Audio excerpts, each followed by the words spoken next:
Boa noite, pessoal! Sejam todos muito bem-vindos à nossa segunda aula preparatória para o processo seletivo da Serra Espírito Santo 2023. Também quero dar um bom dia, uma boa tarde, uma boa madrugada para quem assistir este vídeo em diferentes horários. Sejam muito bem-vindos. Eu sou o professor Davi e estou com vocês para mais uma videoaula.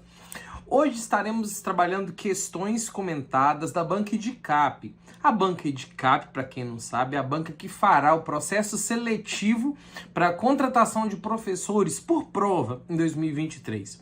No último dia 2 de outubro, se eu não estou enganado, acho que é dia 2 mesmo, foi publicado no Diário Oficial do município da Serra, né, dispensa de licitação para poder contratar a banca EDICAP para fazer o processo seletivo para a contratação de professores. Então, semana passada a gente já estudou, nessa a gente está estudando de novo, então vamos lá. Para você acompanhar esta aula, você pode baixar a apostila que tem em PDF na descrição, mas pode acompanhar na tela também. Algumas informações, olha só. Quem está assistindo, deixa aqui nos comentários para qual cargo você vai fazer. Para quem é de fora da Serra, conta a tua cidade aí, de onde você é. E se você puder, compartilhe esse vídeo no seu grupo de colegas professores e que farão a prova aí da Grande Vitória. Manda no grupo de professores, bora estudar. A nossa aula vai ser bem objetiva e a gente vai aprender mesmo em poucos minutos, ok? Vem comigo aqui para o cantinho da tela. Vamos começar sem perder tempo. Nosso curso preparatório, processo seletivo. Com o professor Davi. Show! Olha a paisagem aqui atrás, toda da serra. Vamos trabalhar questões da banca EDICAP sobre conteúdos presentes no edital passado, ok? Então a gente vai ter como referência o edital passado do processo seletivo, os conteúdos. Então vamos fazer a primeira questão sobre lei de diretrizes e bases. Essa questão aqui é muito, muito fácil. Quando eu vi essa questão com um texto grandão, eu falei, questão difícil, mas não, ó. Quem dera se fosse tão fácil assim na prova, mas vamos lá. Prova aplicada à Prefeitura de Governador Lindenberg. Com a Lei 9394/96, a LDB, fica estabelecido, que seja garantido o desenvolvimento integral em seus aspectos físico, psicológico, intelectual e social da criança de 0 a 5 anos de idade, e a educação infantil passa a ser definida como a primeira etapa da educação básica, ok? Então, a LDB, com as alterações que foram trazidas com a ampliação do ensino fundamental de 8 para 9 anos, em que o aluno passaria a ingressar no ensino fundamental com 6 anos e não mais com 7. Então, se o ensino fundamental ele começaria com 6, a educação infantil abrangeria até os 5. Então, a LDB fala que a educação estabelece que os alunos de 0 a 5 anos têm direito ao seu desenvolvimento integral, nos seus aspectos físicos, psicológicos. E em 2013 também, nós tivemos a obrigatoriedade de educação infantil, o que torna a pré-escola, na parte da pré-escola, obrigatório. Então, com isso, a parte obrigatória, ela está dentro da educação básica, ok? Então, a educação infantil, considerando a pré-escola, faz parte, então, da primeira etapa. A primeira etapa não é mais o ensino fundamental. A primeira etapa é a educação infantil, sendo a partir de 4 anos na pré-escola. Por meio dessas afirmativas, a criança passa a ser reconhecida como um sujeito de direitos, ser social, cultural e histórico, o que torna imprescindível que a escola seja um ambiente não focado apenas no cuidar, mas devendo também criar condições para o progresso da criança, fornecendo uma educação de qualidade, colaborando efetivamente para o ou para a. Então vamos lá. A LDB define que seja garantido o desenvolvimento integral da criança em seus vários aspectos. Ela tem que ser reconhecida como sujeito de crianças. Então, mas devendo criar condições para o progresso da criança, fornecendo uma educação de qualidade, colaborando para o ou a. Vamos lá, letra A, B, C, D e E. Desenvolvimento da criança, reconhecimento da criança como formador de opinião, a criança o único responsável pela sua formação, a criança cuidar de si e dos outros, desenvolvimento do docente. Gente, isso aqui tá na cara, hein? Quem não conseguiu ver na cara é que tá com medo de achar muito fácil e você tá assim também, gente. Será que é isso mesmo? Então, a criança na educação infantil, o foco na educação infantil é levar essa criança ao trabalho, né? Com a educação infantil, o foco é o desenvolvimento docente? Não, de maneira alguma. O objetivo ao trabalhar o cuidar, o educar, fornecer uma educação de qualidade é a criança cuidar de si e dos outros? Não, a criança não vai cuidar dos outros. A criança como único responsável pela sua formação? Não, ela não é a única responsável, ela faz parte ativamente, ela é trabalhada nesse sentido, mas são vários fatores que influenciam. Letra B, reconhecimento da criança como um formador de opinião. Então, nessa fase de educação, a criança ela tem opinião, mas formadores de opiniões são aquelas pessoas que abrangem um grande grupo no direcionamento para uma ideia, para um conceito. E a criança ainda não está nessa etapa. Na verdade, simples, clara e objetivamente, tudo que a gente faz na educação infantil para fornecer uma educação de qualidade colabora com o desenvolvimento da criança. Só isso mesmo. Quem acertou A? Ou quem ficou na dúvida porque estava muito fácil? Não, na hora que eu vi isso aqui, eu falei, não, peraí, não é A, não, tá muito bobo. Mas é simples mesmo, tá? Questão, contexto grande, mas resposta muito simples. Vamos para mais uma questão da mesma prova, para professor de governador Lindenberg de 2019, só que agora para professor de educação especial. Estamos diante de uma sociedade exclusiva, na qual o racismo, o sexismo e o preconceito contra pessoas com deficiências permeiam práticas e discursos.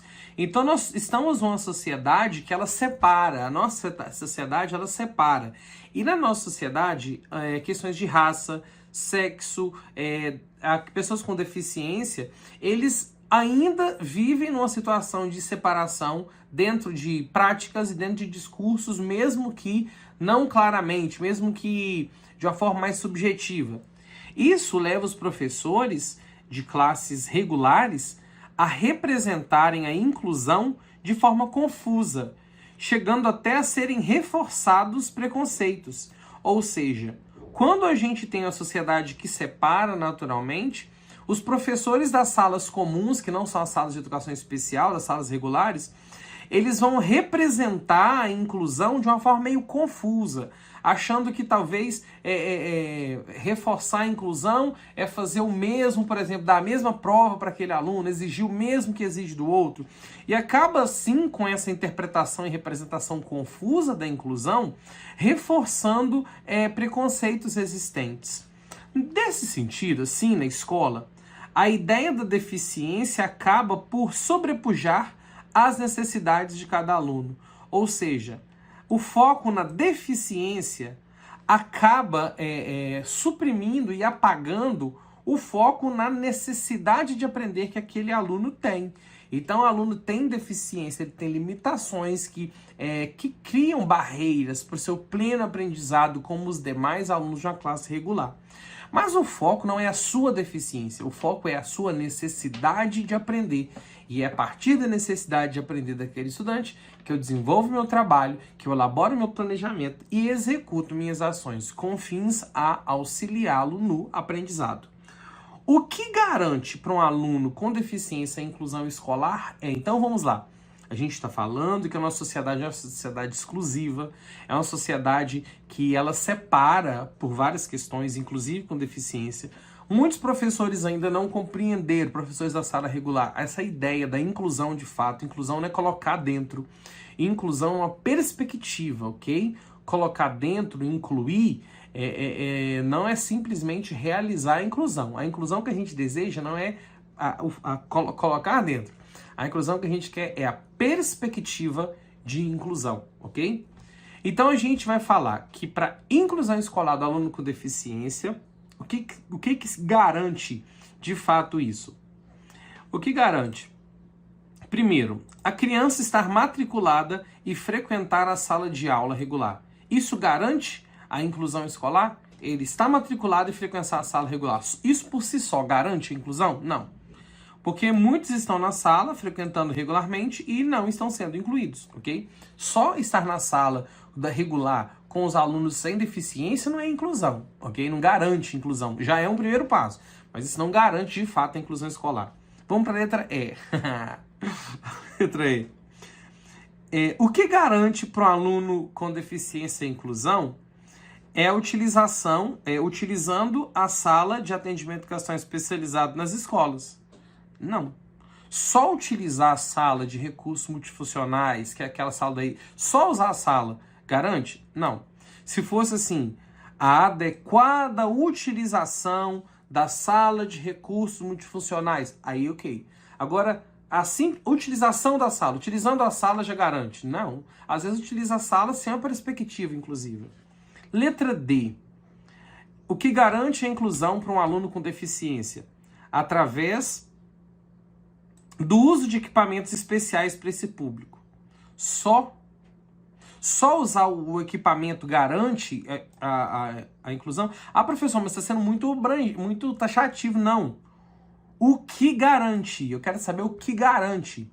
Então, por si só, a utilização de equipamento especial, o Soroban, entre outros equipamentos especiais para os alunos, o teclado específico, a gente, com esses equipamentos, por si só, não garantimos a inclusão, ok? Isso por si só não garante. C. Tratamento tratados como alunos totalmente dependentes e com tratamento diferenciado dos demais. Então, eles não têm que ser tratados como aluno totalmente dependentes. Eles podem ser dependentes em alguns aspectos, mas em outros não. A gente não pode tratá-los. Existem alguns alunos que têm um grau de dependência maior, quase que integral. Mas não posso tratá-los assim, como o que depende, como aquele coitadinho. Não, a gente tem que... nós precisamos apegar-nos nos graus de dependência dele para impulsionar o seu aprendizado nos outros aspectos e com tratamento diferenciado. Esse tratamento diferenciado depende da forma de interpretar, ok? De uma forma geral, eu vou tratá-lo como todos, mas é claro que eu preciso flexibilizar o meu currículo, minha avaliação e minha metodologia para atendê-lo, ok? Mas no contexto aqui, está fora de contexto mesmo. Só tratar aluno como totalmente dependente não é a maneira. A gente tem que priorizar a sua independência, aquilo que ele consegue fazer com autonomia. O que garante a inclusão? O direito de participar e de serem considerados membros ativos no interior da comunidade escolar. Exatamente. O que garante? O direito de participarem de tudo, de serem considerados membros ativos. Ativo é aquele que participa, que tem opinião, aquele que pode participar dentro da escola. Então, a letra B aqui tá clara, ok? Quem conseguiu acertar essa aqui? Coloca pra mim aí, tá? Pessoal que tá chegando agora, Essa é a nossa segunda aula preparatória para o processo seletivo da Serra Espírito Santo 2023. A qualquer momento o edital vai sair. Se você está assistindo esse vídeo aqui depois que o edital saiu, eu já falo, ó, já estou em tal data, o edital já saiu. Então o processo seletivo vai acontecer, a gente está esperando aí a publicação a qualquer momento e já estamos nos preparando com o nosso curso preparatório do professor Davi. A gente está, por enquanto, com conhecimentos pedagógicos de língua portuguesa, mas quando o edital for publicado, a gente incluirá outras disciplinas da parte geral, se tiver conhecimentos gerais, informática, matemática, tipo assim, ok? Então a gente vai estar trabalhando agora aquelas partes básicas e hoje a gente está dando início assim, oficial para o nosso curso, tá? Começando com nossas aulas, começando com nossos estudos, você já pode entrar na plataforma e começar a estudar. Tem cupom de desconto que eu vou falar daqui a pouco, tá? Que eu quero ganhar tempo, não quero ficar falando muito de curso hoje não. Vamos ganhar tempo?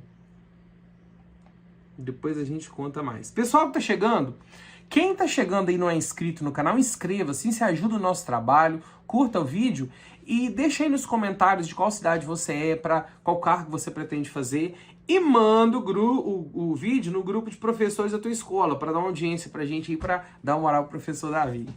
Vamos lá. Aplicado na Prefeitura de Santa Leopoldina no ano de 2021, ok? Prova para professor de língua portuguesa. O edital passado de processo seletivo falou sobre as diretrizes curriculares nacionais para o ensino da cultura afro-brasileira e africana. Então é uma temática que foi cobrada e a gente precisa ter atenção, beleza? Então vamos lá. Essa lei aqui não é a lei específica das diretrizes, mas as diretrizes foram elaboradas também com base nessa lei e essa lei que altera a LDB. Então automaticamente está em LDB quanto às diretrizes de cultura afro-brasileira, ok? Sobre a lei 10.639 de 2003, sobre a lei 10.639, História e Cultura Afro-Brasileira, marca alternativa incorreta. Eu ia falar o que ela faz. Que eu estava falando até a resposta. Então essa lei foi publicada em 2003, que é a lei da cultura afro, uma lei muito famosa, ok? Então vamos ver, qual que é incorreta, qual que está errada. Passem um olho aí primeiro, já vão colocando o que vocês acham. As que estão corretas eu vou colocar de verdinho, ok? E a incorreta eu coloco de amarelo depois. Vamos lá, a primeira. A lei 10.639 altera a lei 9.094 de 96, LDB? Sim, altera a LDB. Eu já ia falar isso aquela hora. Lei 10.639, que altera a lei tal, e... Não, ok? Então, altera a LDB, porque ela vai trazer uma modificação para a LDB, falando o que tem que ser feito. Próximo. Essa lei, a lei da cultura afro, ela incorreta. O calendário escolar incluirá o dia 20 de novembro como Dia Nacional da Consciência Negra? Sim, dia 20 de novembro é o Dia da Consciência Negra e tá nessa lei. Foi essa lei que instituiu o dia 20, ok? É a lei da cultura afro. E isso aqui tá na LDB, tá? Lá no finalzinho da LDB, fica instituído dia 20 de novembro como Dia Nacional da Consciência Negra. Só você ir lá no finalzinho vai ver. Às vezes a pessoa que estuda só não tem pique para ficar até o final nas aulas de LDB, não vê isso. Vamos lá, letra C. Os conteúdos referentes à história e cultura afro, ok, serão ministrados no âmbito de todos... Não, peraí. Os conteúdos referentes à história e cultura afro-brasileira serão ministrados apenas nas disciplinas de educação artística, literatura e histórias? Não. Os conteúdos referentes à história e cultura afro-brasileira serão ministrados no âmbito de todo o currículo escolar, em especial nas disciplinas de educação artística, literatura e histórias brasileiras. Então tá errado aqui, não é apenas. Toda questão que tiver a palavra apenas, somente, exclusivamente, dá uma atenção para essa alternativa. Não é isso aqui não, eu vou marcar aqui, mas eu vou ler as outras depois, para ter certeza, né? Para mim essa aqui é a incorreta, ou seja, a resposta que eu quero. Inclui no currículo oficial da rede de ensino a obrigatoriedade da temática história e cultura afro-brasileira. Sim, exatamente, inclui. Lembra que eu falei lá em cima? A lei 10.639 que altera a LDB e inclui no currículo oficial a obrigatoriedade da temática de história e cultura afro-brasileira. Ok? A lei é para isso. Vamos lá. Nos estabelecimentos de ensino fundamental e médio, oficiais particulares, torna-se obrigatório o ensino sobre história e cultura afro-brasileira. Sim, Tudo tá lá na Lei 10.639, ok? Mas quem estuda LDB já consegue responder isso sem ter visto a lei. Quem acertou? A letra C, que é a incorreta. C de certo. Quem aí não estudou essa lei 10.639 e conseguiu responder com base nos seus estudos sobre LDB e seus estudos em gerais? Conta pra mim. Vocês entenderam o que eu disse? A gente talvez não estudou essa lei. Mas, professor, mas essa lei não estava no edital passado. Então, ela não estava no edital passado. Só que o edital passado, ele falava das diretrizes curriculares nacionais para o ensino das relações étnico-sociais e cultural brasileira e africana, que trata dessa lei, e a LDB também, porque a LDB foi alterada. Isso aqui tá na LDB. Então, tá valendo, tá? Na LDB ainda cita, alterado pela lei 10.639, ok? Pessoal que tá chegando aí, ó, boa noite. Quem tá entrando aí, dá o like no vídeo. Formação rapidinho para vocês. Quem quiser se matricular no nosso curso de processo seletivo, tem cupom de desconto válido por uma semana, ok? Uma semana de cupom de desconto. A gente teve o cupom seletivo 30, agora já acabou, agora os 30% já foram. Agora a gente tá com o cupom seletivo 20, seletivo 20, deixa eu colocar aqui para vocês. Seletivo 20. Show! É só entrar no nosso site com o cupom seletivo 20. Lá na hora de você matricular no curso de conhecimentos pedagógicos para o processo seletivo da Serra, não é o curso do concurso, tá? É o curso do processo seletivo. Tem cupom? Sim. Seletivo 20. Vai ter 20% de desconto. Aproveita para se matricular, porque às vezes deixa para matricular depois, o cupom acaba, aí vem pedindo, professor, o cupom. Fique ligado nos cupons, ok? Seletivo 20. Quem for, entra lá, já reserva, vamos começar a estudar. Questão de número 4. Não falei que a aula ia ser objetiva hoje? Aplicado na Prefeitura de Brejetuba em 2020. Prefeitura Municipal de Brejetuba. Aí de capa faz muita prova no Espírito Santo, tá? Vamos falar sobre didática. Didática é um tema da última prova, mas didática, de uma forma geral, está presente em todo concurso. Quando você fala de avaliação educacional, é didática. Quando você fala de planejamento educacional, é didática. Quando você fala de metodologias, é didática. Quando você fala de organização do ensino, é didática. Tudo é didática. Tudo que envolve sala de aula, ensino, avaliação, planejamento, organização, tudo é didática. Então, tem que estudar didática. Mesmo que não está no seu edital, a gente fala, estuda avaliação, BNCC, beleza, mas estuda didática, ok? Porque a didática, ela te dá uma compreensão macro do processo de ensino, da organização do ensino em si, da prática educativa, ok? E fica como sugestão de leitura a Prática Educativa, de Antônio Zabala, um livro, ou também o livro Didática, de José Carlos Libani, tá bom? São grandes, mas vale a pena a leitura. A didática pode ser considerada... Gente, o que é didática? É a ciência, ok? Coloca aí pra mim. É a ciência que estuda o ensino, ok? A didática pode ser considerada uma disciplina do campo da pedagogia, que tem o objetivo fundamental estabelecer estratégias de ensino, estudo e ensino, relativa às questões práticas quanto à metodologia e estratégia de aprendizagem. Então a didática está muito relacionada à questão prática, como fazer, como planejar, como executar, como se preparar. Então a didática ela está dentro do campo da pedagogia. E dentro do campo da pedagogia, o seu objetivo é estabelecer estratégias da parte prática. Estratégias para que o ensino seja concretizado, para que aquilo ganhe vida. Diante disso, vamos analisar com certo ou errado. Primeiro, vamos lá. Quero só ver aqui. Marca alternativa sequência. Ok. É bom ver antes de marcar o que está pedindo no final. Então vamos lá. Antes de vir, eu quero falar com vocês uma coisa que eu fiz, ok? E vocês podem fazer. Isso aqui não é regra, tá? Isso aqui é truque, mas não é truque confiável, não. Isso aqui, vocês vão entender o que eu tô falando. Quando a gente tem isso aqui, a gente tem que analisar quais mais aparecem. Por exemplo, o que aparece mais aqui? Então vamos lá. A primeira alternativa, segunda, terceira e quarta. A primeira, qual tem C, C, E, E, C? Tá vendo? Ó, C, C, E, E, C. Show, foi. Agora, qual que aparece mais? Certo ou errado? 1, 2, 3, C. Então, possivelmente, a primeira é C, ok? Possivelmente, porque o que mais tem é C. A segunda, ó, C, E. C, C, C. Gente, tem 4 C e 1 E. Isso aqui deve ser quase com certeza certo. Gente, o que eu tô falando aqui é truque, isso aqui não é conteúdo, não. Espera que eu vou voltar no conteúdo. A próxima. Errado, certo, errado, certo, certo. Tem 3 certo, 2 errado. Qual que é mais provável ser? O certo. Certo. Mais provável. Agora vamos lá, a última. Errado, certo, certo, errado, errado, errado. Olha, isso aqui tem mais errado. Então, a última tem grande chance de ser... Peraí.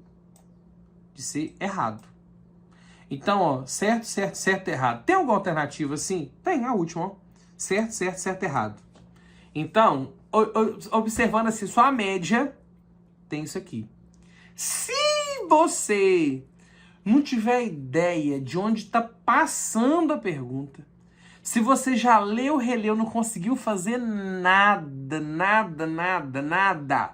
se você tentou, buscou no fundo do seu subconsciente, tentou lembrar da minha voz, tentou lembrar da minha voz, da sua leitura, não deu certo, aí você tenta esse truque, ok? Só nesses casos. Mas, vamos ver se funciona aqui? Vamos lá, ó. A estatística aqui do chute deu letra E. Vamos lá.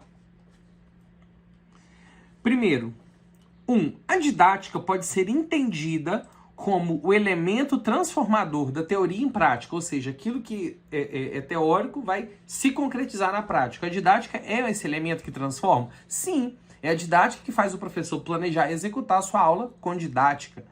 A número 1 tá certa, a primeira tá certinho para mim, vamos botar de amarelinho. Segundo, o objetivo da didática é o processo de ensino, ok? Que considerado no seu conjunto inclui os elementos do processo educativo, tá? Quando a gente estuda didática, tem um conteúdo que é processo de ensino-aprendizagem. Quais são os elementos do processo educativo, os elementos do processo de ensino-aprendizagem?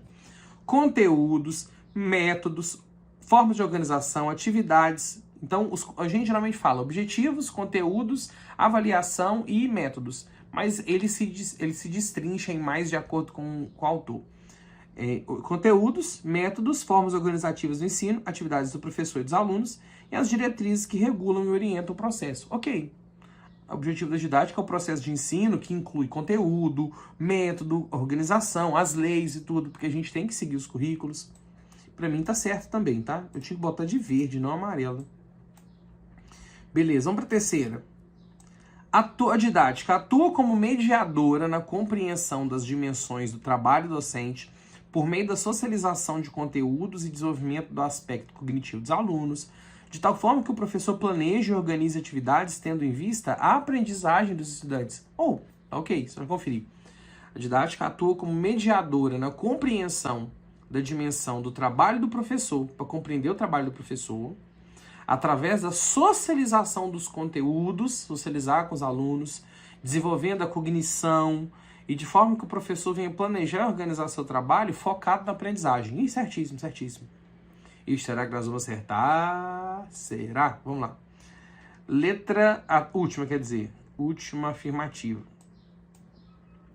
A didática tem a ver com proposta de atuação do professor na relação ensino-aprendizagem em tempo hábil, principalmente aos alunos que apresentam dificuldade de aprendizado. Não. O que acontece? Olha só. Em tempo hábil. O que é tempo hábil? O tempo esperado, um tempo estabelecido. Ó, você tem 50 minutos para a prova, ok. Mas a didática, ela está focada na atuação do professor em tempo hábil, inclusive, principalmente para os alunos com dificuldade. Não, gente. Alunos com dificuldade, eles não vão conseguir terminar em tempo hábil. Aí entra a flexibilização do professor dentro do seu planejamento para atender aquele aluno de forma a levá-lo a recuperar o aprendizado. Então, esse tempo hábil que torna a alternativa incorreta. Proposta de atuação do professor em relação ao ensino-aprendizagem, principalmente dos alunos. Ok, ele focar no ensino, principalmente desses alunos com dificuldade, é uma coisa.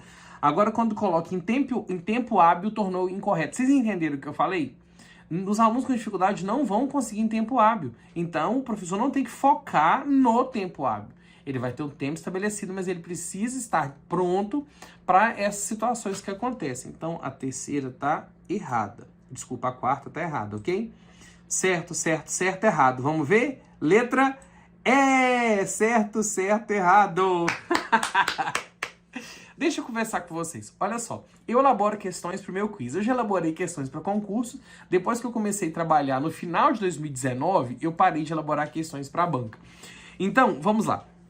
Quando a gente vai elaborar uma questão e quando eu elaboro meus simulados para vocês na plataforma, a gente fica com medo de dar na cara demais uma coisa, mas fica com medo também de ficar muito estranho.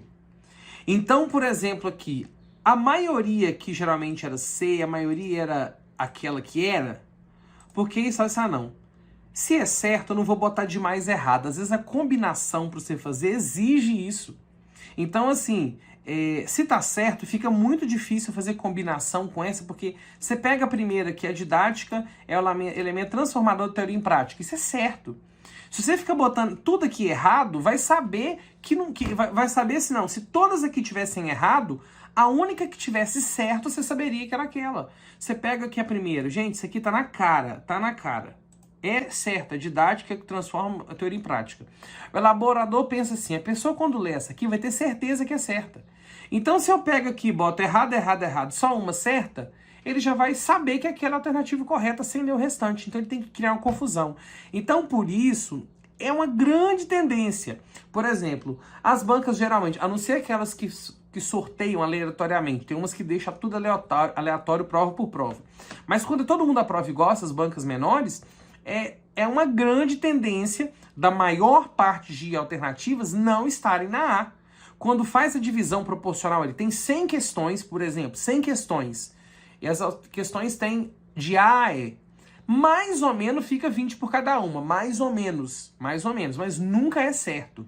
Geralmente a que menos tem é a A que menos tem é a A. A C é a que mais tem, B, D, ali e o E também. Agora o que menos tem é A, porque eles não querem colocar na cara a resposta. Pode olhar por mim. Então são técnicas que vão te ajudar. Vocês concordam comigo? Entenderam o que eu tô falando? Vocês concordam? Então é uma técnica. Claro que você vai ler. Você nem vai pensar em usar essa técnicazinha aqui, a não ser que seja a última solução possível se você tiver que entregar a prova quase sem ler, sem responder. Mas primeiro leia, tente, busque, faça outra e volta nela. Mas pode ser uma técnica te ajudar se você chegar no ponto de ter que jogar no bicho, ok? Vamos para a última questão. Pessoal, entra lá no site que ainda não tem o curso preparatório. Cupom SELETIVO20. Quem sabe digita aí, SELETIVO20. Nosso cupom 20% off. Manda esse vídeo para os seus colegas professores da Grande Vitória. Manda no grupo de professores da escola. Vamos para a última questão sem perder tempo. Prova aplicada na Prefeitura de Brejetuba no ano de 2020, ok?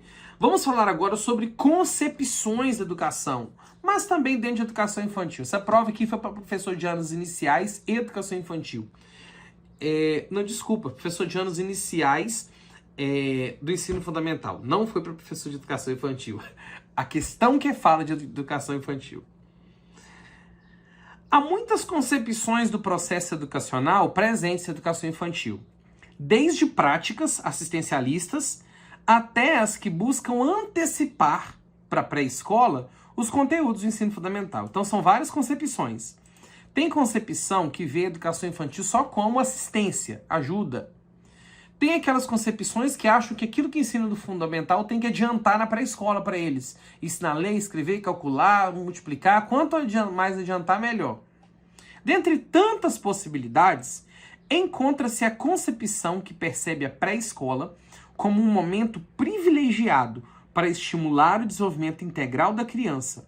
Então, nós temos aquelas adequadas, aquelas concepções que entendem que a pré-escola é um momento único e especial para estimular o desenvolvimento, para conhecer o mundo, desenvolver sua autonomia, sua linguagem, coordenação motora, para que ele possa chegar no ensino fundamental e arrebentar.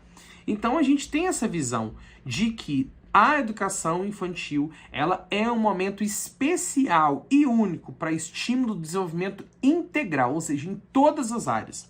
O que leva, nesse sentido, a gente compreender que é um espaço privilegiado para o desenvolvimento integral da criança, nós somos compelidos a desenvolver práticas que consideram a criança como um adulto em miniatura? Não. Não é. Quando a gente vai estudar a história da educação infantil, a gente vê que lá no início, de muito tempo lá, as crianças eram vistas como adultos em miniaturas, tá? Uma concepção do conceito de infância. Quando a gente vai estudar a história da educação infantil, reparou que nos quadros antigos, nas pinturas de 300 anos atrás, as crianças tinham a mesma roupa dos adultos, aqueles quadros da monarquia e tal, era a mesma roupa do adulto. Porque era visto como um adulto em miniatura. Consideram a criança totalmente dependente do adulto e de sua condução. Não. Gente, criança ela é autônoma e a educação infantil tem o foco no desenvolvimento da autonomia, tá? Então a criança é totalmente dependente. Ela é dependente? Ela é uma criança. Mas existem muitas coisas que elas já podem fazer e o estímulo é exatamente para a autonomia. C. Práticas que privilegiam cuidados físicos em ênfase na higiene, além de rotinas rígidas. Não. A rotina tem que ter cuidado físico, porque os pilares da educação infantil estão no cuidar e educar. São dimensões indissociáveis da educação infantil. Mas esse cuidar não é só cuidado físico, ênfase em higiene, é todo o cuidado, tá? Com o seu corpo, consigo mesmo, sua emoção. Além de rotina rígida, não. Tem rotina organizada, mas é rotina flexível. Rotina, palavra rígida, isso já pode até assustar. D. Desvalorizam o papel do afeto. Ih, já começa assim, tá errado. Desvalorizam o papel do afeto no processo de desenvolvimento da criança. Não, gente, o afeto.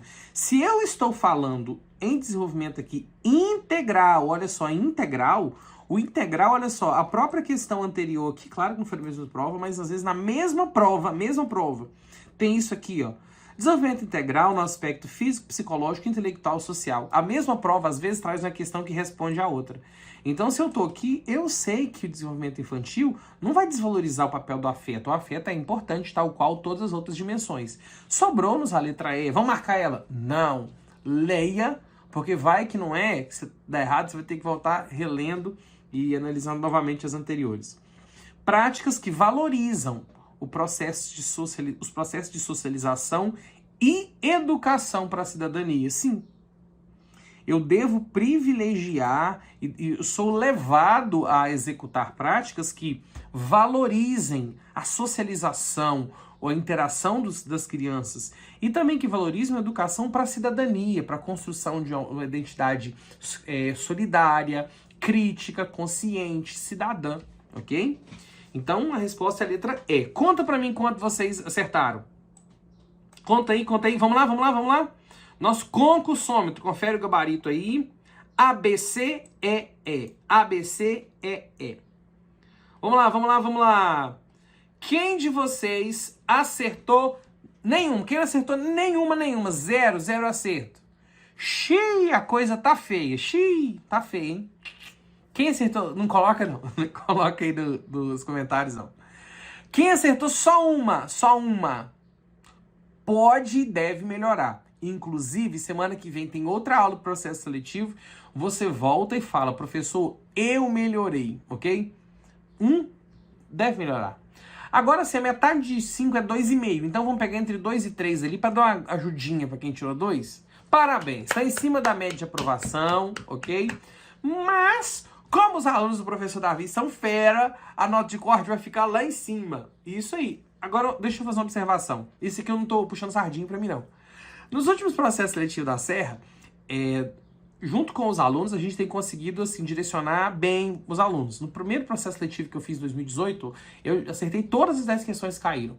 Nos passados, eu acertei quase todas. Falei, vai cair isso, caiu, vai cair, caiu. E o que caiu estava no curso. Então, assim, como hoje, acho que quase que a maioria do pessoal da Serra ou estuda no YouTube ou estuda nos meus cursos,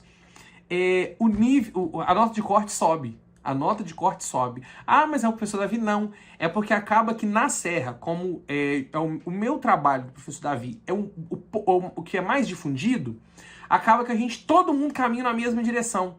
Entendeu? Grande parte do aluno escuta as mesmas dicas, as mesmas aulas. Então, por isso, a nota de corte... Quem tá na Serra fez processo seletivo, não é verdade o que eu tô falando. A nota de corte não é nota baixinha. A nota de corte é uma nota razoável. Então, estudem, tá? Não tentem ficar só na média. Tenta chegar uma notinha um pouco melhor. Então, por isso, a gente vai agora para quem acertou 4. Quem não errou... Quem errou só uma é muito difícil. Quem acertou 4. Uau, você arrebentou. Muito top, muito bom. Agora, quem acertou todas? 5 questões. Prepare os documentos da posse. Sua aprovação está mais perto do que você pensa. 5 acertos. Quem acertou, coloca aí, ó. Tire meu chapéu para vocês. Decolando, ó. Cara, é isso aí, ó. Parabéns pela participação. Espero que essa aula tenha ajudado. Eu prometi que ia ser mais objetivo, que eu não ia ficar enrolando igual na aula passada, mas na aula passada eu tinha que dar informação. Mas é claro, gente, que eu não vou deixar de vender meu peixe, né? É isso que me sustenta o nosso trabalho. Então, quem puder, matricule no nosso curso, cupom SELETIVO20, valendo até na próxima quarta-feira, ok? Então, fala com seu colega, entra lá, vamos começar a estudar e vamos arrebentar nessa prova. Um grande abraço, pessoal, um beijo e tchau!